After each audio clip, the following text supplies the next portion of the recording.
Letter 49 to the Honourable Daines Barrington, Selborne, May 7th, 1779. It is now more than 40 years that I have paid some attention to the ornithology of this district, without being able to exhaust the subject. New occurrences still arise as long as any inquiries are kept alive.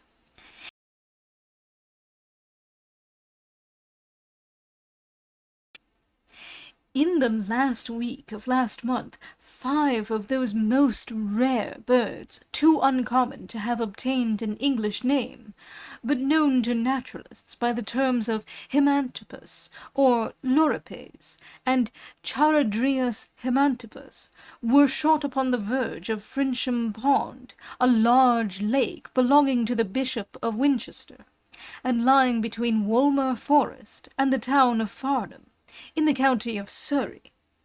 The pond-keeper says there were 3 brace in the flock, but that, after he had satisfied his curiosity, he suffered the 6th to remain unmolested. One of these specimens I procured, and found the length of the legs to be so extraordinary that, at first sight, one might have supposed the shanks had been fastened on to impose on the credulity of the beholder. They were legs in caricature, and had we seen such proportions on a Chinese or Japan screen, we should have made large allowances for the fancy of the draftsman. These birds are of the plover family, and might with propriety be called the stilt plovers. Brisson, under that idea, gives them the apposite name of la chasse.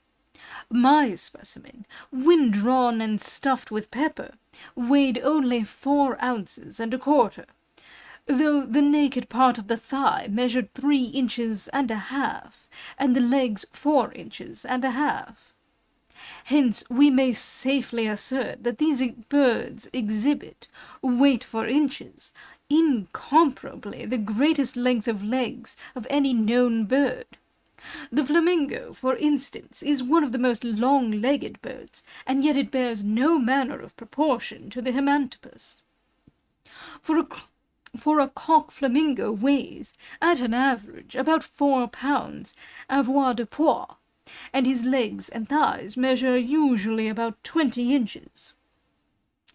But 4 pounds are 15 times and a fraction more than 4 ounces and 1/4, and if 4 ounces and a quarter have 8 inches of legs, 4 pounds must have 120 inches and a fraction of legs. That is somewhat more than 10 feet. Such a monstrous proportion as the world never saw. If you should try the experiment in still larger birds, the disparity would still increase. It must be matter of great curiosity to see the stilt plover move, to observe how it can wield such a length of lever with such feeble muscles as the thighs seem to be furnished with. At best, one should expect it to be but a bad walker, but what adds to the wonder is that it has no back toe. Now, without that steady prop support its steps, it must be liable, in speculation, to perpetual vacillations, and seldom able to preserve the true centre of gravity. The old name of himantopus is taken from Pliny, and, by an awkward metaphor, implies that the legs are as slender and pliant as if cut out of a thong of leather. Neither Willoughby nor Ray, in all their curious researches either at home or abroad, ever saw this bird. Mr. Pennant never met with it in all Great Britain, but observed it often in the cabinets of the curious at Paris. Hazelquist says that it migrates to Egypt in the autumn, and a most accurate observer of nature has assured me that he has found it on the banks of the streams in Andalusia.